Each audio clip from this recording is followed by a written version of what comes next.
The cold metal floor of Station Kepler 7 vibrated under Commander Yuki's boots as she walked through the narrow corridors. Her grey uniform was wrinkled from another sleepless night spent staring at empty scanner readings. Behind her, young Hana struggled to keep up, her arms full of detection equipment that had once again failed to find any signs of life in the Sol system. "Commander, wait!" Hana called out, nearly dropping a sensor array. "Maybe we missed something. The deep space scanners could have overlooked a signal from the inner planets." Yuki stopped and turned around. Hana's face was bright with hope, the same expression she had worn during their first expedition together 3 years ago. It was painful to see that optimism still burning when Yuki's own had died long ago.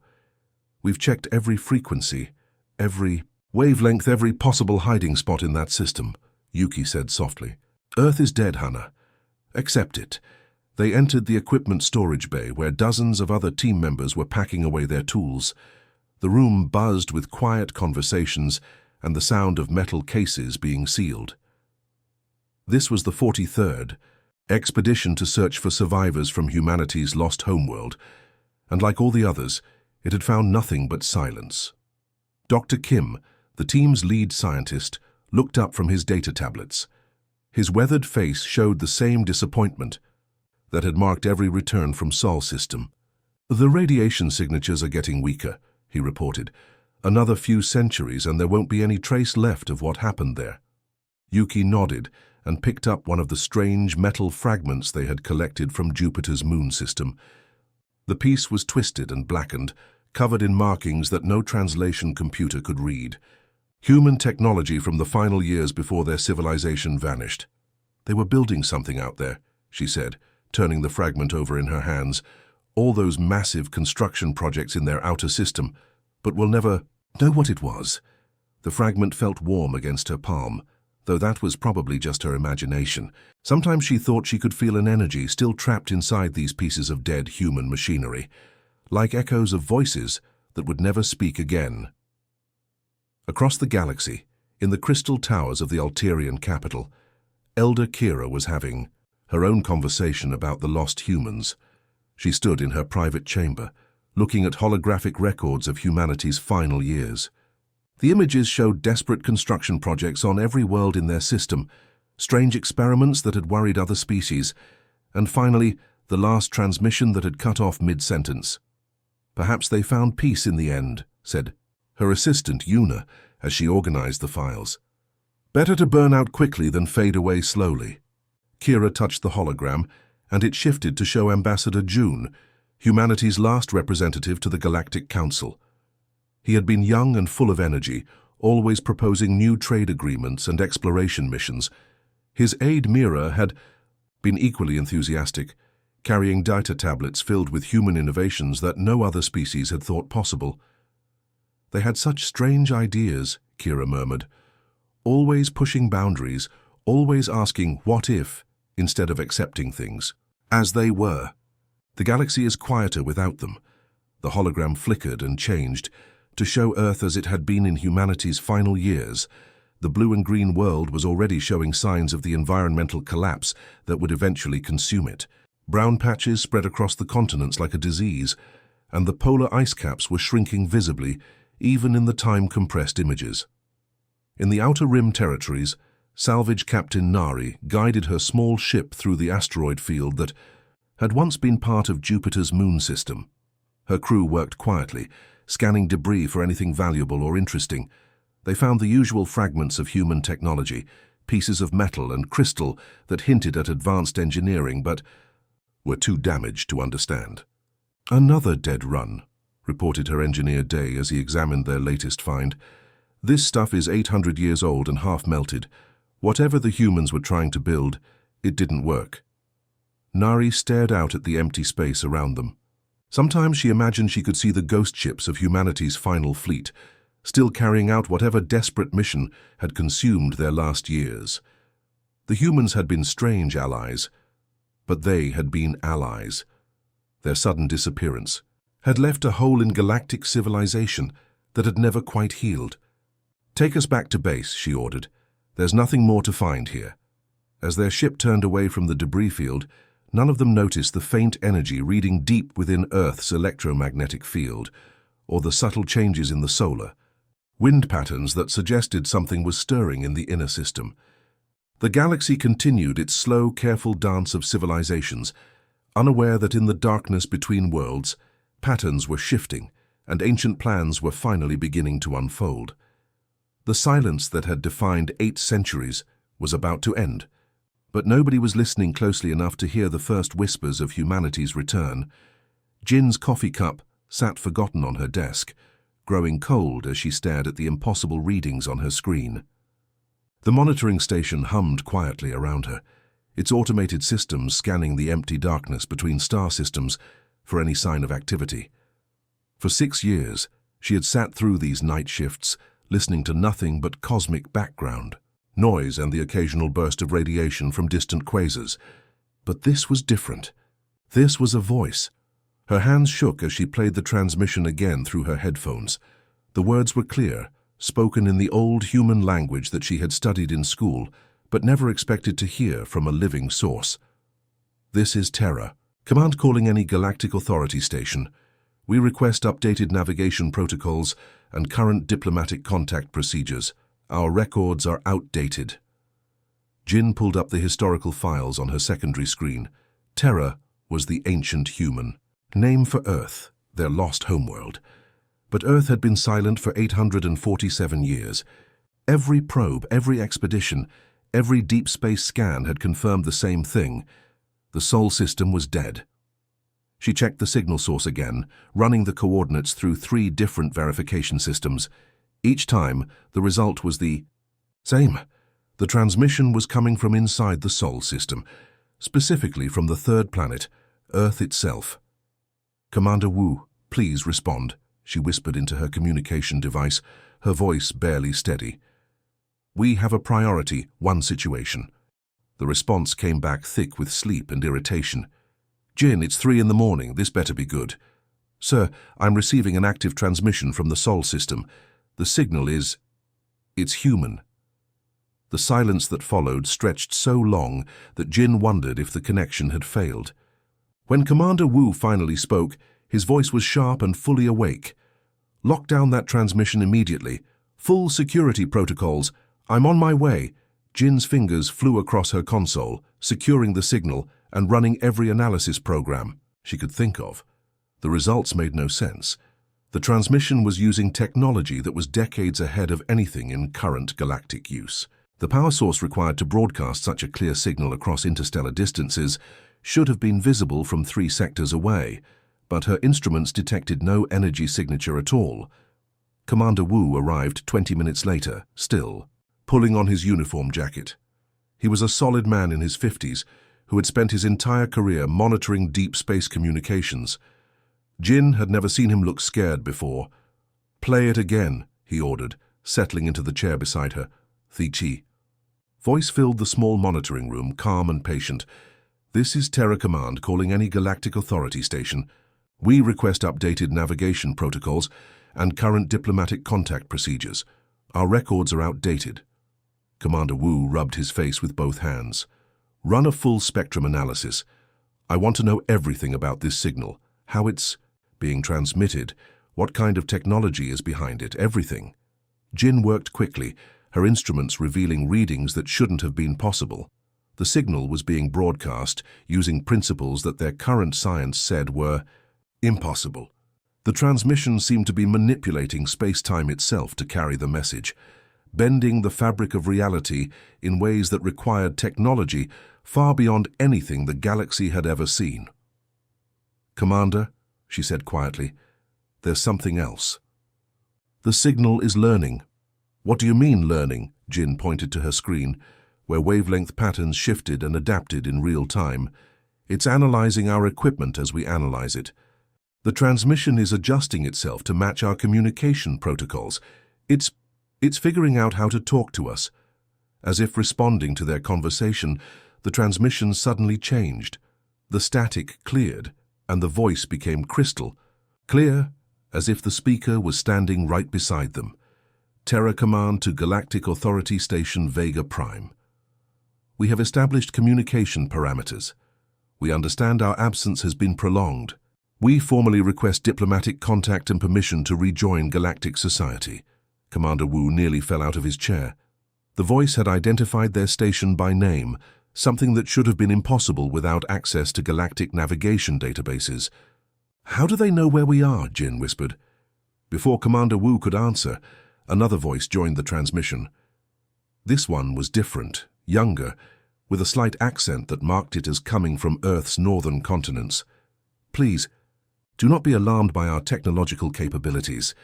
We have had considerable time to develop new methods of communication and travel. We wish only to reconnect with our galactic neighbors and share what we have learned during our isolation." Jin looked at Commander Wu with wide eyes. "Sir, what do we do?" Commander Wu stood up slowly, his mind racing through protocols that had never been designed for this situation. First contact procedures were meant for discovering new civilizations, not dealing with supposedly extinct ones that had somehow returned with impossible technology. "Send an acknowledgement," he said. "Finally, standard diplomatic protocols." And Jin drew, "Yes, sir." "Start recording everything, every word, every signal analysis, every instrument reading. History is about to change, and we're going to be right in the middle of it." As Jin began transmitting their response back toward the Sol system, neither of them noticed the subtle changes beginning to appear on their long-range sensors. Energy signatures that had been absent for centuries were starting to flicker back to life throughout the supposedly dead system. Humanity's return was just beginning. The massive fleet hung in space like a collection of metal jewels, each ship representing a different world and species. Commander Tay walked between the bridge stations of the flagship, watching his crew's growing confusion as their instruments reported readings that made no sense.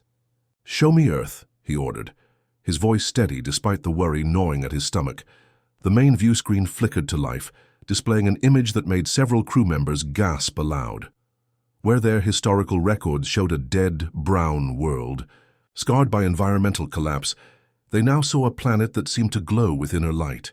Earth hung before them like a blue-green jewel, but it was surrounded by structures that defied explanation.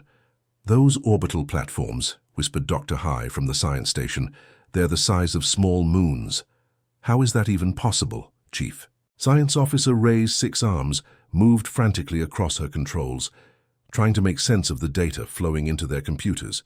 "The energy readings are off the charts, but I can't detect any power sources. It's like the entire system is running on technology we don't understand." Navigation Officer Min shook his head in disbelief. "Commander, the asteroid belt has been completely reorganized. What used to be random rocks floating in space is now arranged in perfect geometric patterns. And Mars," he paused, checking his readings again. "Mars has an atmosphere now, a breathable atmosphere." Commander Tay felt a chill run down his spine. The Mars they remembered was a cold, dead rock. The idea that someone could terraform an entire planet was beyond the capabilities of any known civilization. "Sir, we're being contacted," announced Communications Officer Yun, her voice tight with nervous energy. The transmission that filled the bridge was clearer than any signal they had ever received. Toe static, no distortion, just a calm human voice speaking as if from the next room. "Welcome to Sol System, friends. This is Director Jun of Terra Command. We've been expecting you." The face that appeared on their screen looked completely ordinary. A middle-aged human with dark hair and kind eyes, wearing simple gray clothing. But there was something in his expression that suggested depths of knowledge and capability that hadn't existed in humanity before their disappearance. "This is Fleet." "Commander Tay," he replied, struggling to keep his voice professional. We need to understand what happened here. Our records indicate this system was uninhabitable." Director Jun smiled, and for a moment he looked like any other human diplomat. "Our records said the same thing, Commander. Perhaps it would be easier to show you rather than explain. We've prepared docking facilities for your fleet." Before Commander Tay could respond, something impossible happened. Space itself seemed to bend and twist in front of their ships, and a massive docking station began to materialize out of nothing. The structure assembled itself in minutes, growing from empty space into a complex that could accommodate their entire fleet. Chief Engineer Bo stared at his instruments in shock. "Commander, that station just appeared." The energy required to create matter from nothing should have lit up every sensor in 3 sectors, but I'm reading 0 emissions. It's not creating matter, Dr. Hai said quietly, her voice filled with wonder and fear. It's rearranging space-time itself. They're manipulating the fundamental structure of reality. As the fleet approached the impossible station, more wonders revealed themselves. Ships moved through space without any visible engines, their hulls seeming to bend light around them. Space habitats rotated in configurations that should have torn themselves apart from gravitational stress, yet remained perfectly stable. My instruments are telling me those structures shouldn't exist, muttered Ray, her multiple hands still dancing across her controls. The physics are all wrong. The docking procedures went smoothly, despite the fact that their ships used completely different technologies. Somehow the human station adapted to every type of vessel in their fleet, providing perfect environmental matches for dozens of different species. Director Jun met them in the docking bay, accompanied by several other humans who moved with an unsettling coordination. They looked normal enough, but there was something in the way they walked and gestured that suggested they were more connected to each other than ordinary people should be. "Welcome to Terra Station," Jun said, gesturing to the vast space around them. "I apologize for the dramatic changes since your last visit. We've had some time to make improvements," Commander Tay found his voice. "Director Jun, our records show that Earth was dying when communication stopped. How did you not only survive but achieve this?" Jun's expression grew serious. "We learned, Commander. When faced with extinction, we made choices that no other species has ever attempted. We didn't just save our civilization, we transformed it completely." Dr. Ara, one of Jun's companions, stepped forward. Her voice carried the same strange depth as Jun's, as if she was speaking with the knowledge of thousands of people. "Would you like to see Earth itself? The real changes are down there." As they boarded the transport that would take them to humanity's homeworld, the expedition members noticed more strange details. The humans around them moved in perfect harmony, never bumping into each other or getting in each other's way. Their eyes held depths that seemed to contain vast networks of shared knowledge. The transport lifted off smoothly, heading toward the glowing planet below. Whatever they found, they would change everything the galaxy thought it knew about what was possible. The transport glided down through clouds that sparkled with strange colors, carrying the expedition team toward a world that shouldn't exist. Through the windows, Commander Tay watched forests that seemed to glow with their own inner light, their trees reaching heights that defied natural law. Rivers flowed in perfect spirals across the landscape, their water so clear it looked like liquid crystal. "The gravity feels different," whispered Ambassador Kira, steadying herself against the transport wall. "Lighter, but more controlled somehow." Dr. Hai held her scanning device with shaking hands, watching readings that made no scientific sense. "The air pressure is perfect for every species on our team. That should be impossible.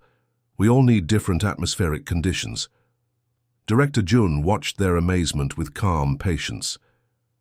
"We learned to work with natural forces rather than against them. When you understand that consciousness can influence physical reality, many things become possible that were once thought impossible." The city below them stretched to the horizon, but it didn't look like any city the expedition members had ever seen. Instead of harsh metal and concrete, the buildings seemed grown from living stone, their surfaces shifting and breathing like the skin of some vast, gentle creature. Lights pulsed through translucent walls in patterns that looked almost like neural networks. "How many people live here?" asked Commander Tay as their transport settled onto a platform that formed itself from the ground beneath them. "About 40 million in this area," replied Dr. Ara, one of Jun's companions, "though counting becomes difficult when consciousness can be shared between bodies." The platform felt warm under their feet, and several expedition members noticed that it seemed to adjust its texture for each person's comfort. Commander Tay's boots found perfect grip, while Ambassador Kira's different anatomy was accommodated by subtle changes in the surface. Chief Administrator Lee met them as they stepped off the transport. She looked like an ordinary human woman, in her 50s, but her eyes held depths that suggested she was accessing knowledge far beyond what any individual mind could contain. "Welcome to New Geneva," she said, gesturing toward the impossible city around them. "We've prepared demonstrations that should help explain what you're seeing." They walked through streets that weren't really streets at all, but flowing pathways that carried them gently forward without effort. Other humans moved past them with perfect coordination, never colliding or even coming close to bumping into each other. It was like watching a dance performed by thousands of people who all knew the same choreography. "They're connected," Dr. Hai whispered to Commander Tay. "Look at how they move. It's like they're all parts of the same organism." The building they entered seemed to recognize them, its walls becoming transparent to provide better views while adjusting the lighting to be comfortable for all the different species in their group. They found themselves in a vast chamber where holographic displays showed Earth's history in painful detail. "We were dying," Director Jun said simply, his voice carrying clearly through the space without any visible amplification system. "Not just as individuals, but as a species. Our world was poisoned, our resources gone, our children inheriting a future of suffering and scarcity." The hologram showed the final desperate years before humanity went silent. Massive construction projects consumed what remained of Earth's resources, while environmental collapse accelerated. The images were heartbreaking. Dead oceans, barren, continents, cities abandoned to rising seas and toxic storms. "Traditional solutions weren't working," continued Dr. Ara, stepping forward. "We needed something completely different, so we chose to transform ourselves rather than just our technology." The display shifted to show something that made several expedition members step backward in shock. Humans working together with impossible coordination, their movements synchronized as if controlled by a single mind. But their faces showed individual personality, individual will. This wasn't the blank-eyed uniformity of a hive mind. "We linked our consciousness," John explained, "not to destroy individuality, but to enhance it." Each person became part of a larger intelligence while remaining uniquely themselves. Ambassador Kira found her voice. "The energy requirements for such neural networking, how did you power it?" Dr. Sung, who had remained quiet until now, smiled gently. "We discovered that consciousness itself affects quantum reality.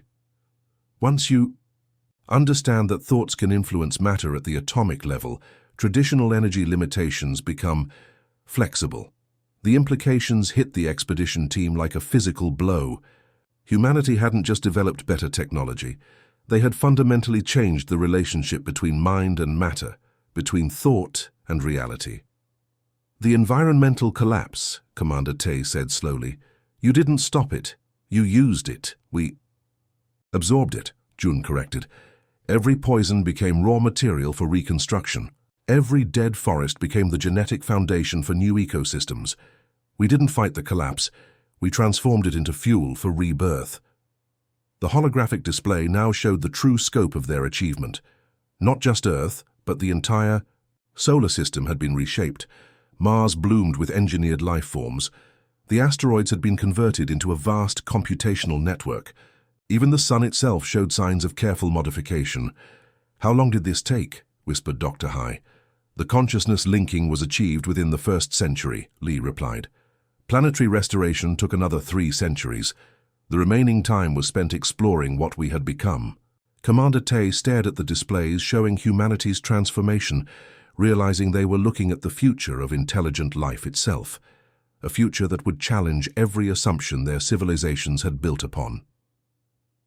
The Great Hall of Nexus Prime buzzed with nervous energy as representatives from dozens of worlds argued about humanity's return.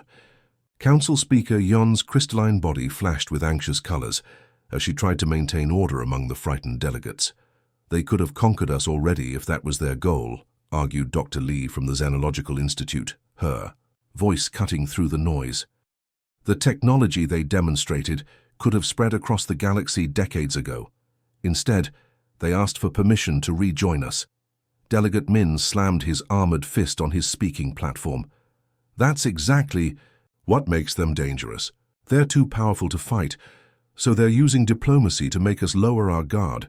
Once we become dependent on their technology, they'll control us completely." Ambassador Kira stood in the center of the chamber, still shaken by what she had seen on Earth. I understand your fears, but you didn't see what I saw. They're not the same species that left us 8 centuries ago. They've become something more. On the other side of the galaxy, the transformation was already beginning. On the agricultural world of Haven's Dream, crops that had been dying from a deadly blight were suddenly thriving beyond anything in the planet's history. Human biotechnicians had arrived within hours of the colony's desperate call for help, their techniques neutralizing the disease and enhancing the plant's natural defenses. Farm Supervisor Yuna walked through fields that had been barren wasteland just days before, now thick with grain that grew faster and stronger than any natural crop. "It's like magic," she whispered to her assistant, touching leaves that seemed to shimmer with health. But the changes weren't limited to agriculture. On the mining world of Kepler 9, human engineers had shown workers how to extract metals from ore using techniques that seemed to violate basic physics. What had once required massive industrial complexes could now be done with devices the size of a briefcase. "They're making our entire way of life obsolete," muttered mining foreman Day as he watched a human technician pull pure titanium from raw rock using nothing but focused thought and a small crystal device. "What happens to us when everything we know how to do can be done better by machines we don't understand?" The psychological impact was spreading faster than the technology. On the trade station orbiting Proxima Centauri, merchant Captain Nari sat in her empty cargo hold, staring at goods that no one wanted to buy anymore. The fusion reactors she had traded for decades were primitive compared to humanity's energy systems. The medical supplies that had made her fortune were replaced by techniques that could heal injuries at the cellular level. "They're not conquering us with weapons," she told her crew. "They're making us irrelevant." Back on Nexus Prime, the debates continued through the night. Some delegates demanded immediate military action, calling for a blockade of the Sol system before humanity could spread their influence further. Others argued for cautious cooperation, hoping to gain access to technologies that could solve their civilization's greatest problems. Elder Q of the Harmony Seekers stood to address the assembly, his ancient voice carrying the weight of centuries. "We face a choice that will define the future of all intelligent life. Do we embrace change and risk losing our identity, or do we reject it and risk being left behind?" The question hung in the air like a challenge. Representatives shifted uncomfortably in their seats, knowing that whatever they decided would affect billions of lives across the galaxy. Meanwhile, on Earth, Director Jun stood in the Neural Coordination Center, his consciousness linked to the collective intelligence of humanity. Millions of individual minds contributed to the discussion, analyzing every aspect of the galactic response to their return. "They're more afraid than we expected," observed Dr. Ara, her thoughts flowing seamlessly into the shared awareness. "Fear is making them irrational. Some are talking about military action." "Expected response," replied Dr. Sung's presence in the network. "We represent change on a scale they've never encountered. The question is whether curiosity will overcome fear." Jun accessed the collective memory, reviewing centuries of galactic history in seconds. "They've grown comfortable with slow progress. We represent the possibility that everything they've built might become obsolete overnight." The collective consciousness of humanity was more complex than any single mind could comprehend. Individual perspectives merged and separated like streams of water, creating decision matrices that could process information at impossible speeds while still preserving the unique thoughts and feelings of each person. On the rim world of Titan's edge, the environmental restoration that humanity had provided was so complete that the planet's entire economy had collapsed in days. Industries built around managing pollution became unnecessary when the air and water were cleaner than they had been in centuries.